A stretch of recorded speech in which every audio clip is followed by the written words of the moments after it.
compris, donc, je suis maman séparée depuis 2013. Donc dans un contexte très compliqué, j'ai perdu ma maison, enfin j'ai perdu tout. La santé, ma dignité, sauf ma liberté. Et donc j'ai décidé de partir du domicile conjugal avec mes 2 oisillons de 7 mois et de 3 ans à l'époque. Mais partir fut mon premier choix pour ma survie. Mais ce foyer, donc c'est un peu difficile d'en reparler, mais ça a été le départ vers autre chose, le chemin vers moi.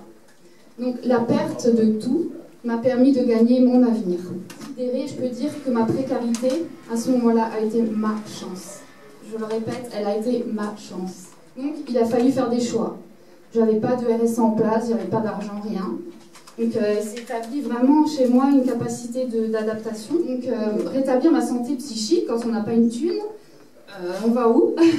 On fait quoi? On parle à qui? Donc j'ai commencé à parler, écrire, parce que parler c'est un peu compliqué quand on a honte de notre situation. Puis surtout, donc j'ai participé à des groupes de parole. Après la deuxième étape, ça a été de réfléchir mes valeurs. Il va falloir réfléchir ta façon de consommer, complètement. Et je voulais pas me faire pitié à moi en fait. Jamais. J'ai aussi compris que ma précarité, elle était multifactorielle en fait. Elle était liée en fait au manque de considération que j'avais pour moi aussi. Ta façon d'appréhender la vie et de comprendre que la base d'une vie épanouie, c'est de se respecter avant tout. J'ai changé aussi ma façon de considérer la pauvreté, la précarité. Voilà, donc j'ai décidé d'inverser le cours de mes pensées. Et d'être fière d'être précaire justement, parce que en fait en étant précaire, c'est vrai qu'on a tendance à se victimiser. Et donc je suis pas une victime, mais une citoyenne responsable. J'ai 2 oiseaux derrière moi qui me regardent quoi. Maman, c'est quoi la vie quoi? Voilà, mon devoir de maman, c'est de leur transmettre que bah oui, un jour peut-être vous serez précaire vous aussi, mais c'est pas une fatalité, puis c'est pas la fin du monde quoi.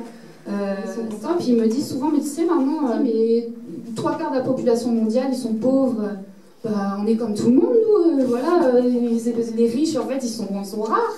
C'est le choix de l'éducation que je voulais donner à mes enfants. Parce que ça aussi, quand vous êtes précaire, bah, on ne vous laisse pas trop le choix. Hein. J'ai tout le temps cette épée de Damoclès, soit qu'on place mes enfants, soit, enfin bref, à domicile. J'ai instruit mes enfants pendant 6 mois à domicile. Bon, moi aussi, c'est vivant, et c'était mes 2 garçons, quoi, qui comptaient avant tout, avant ma pomme.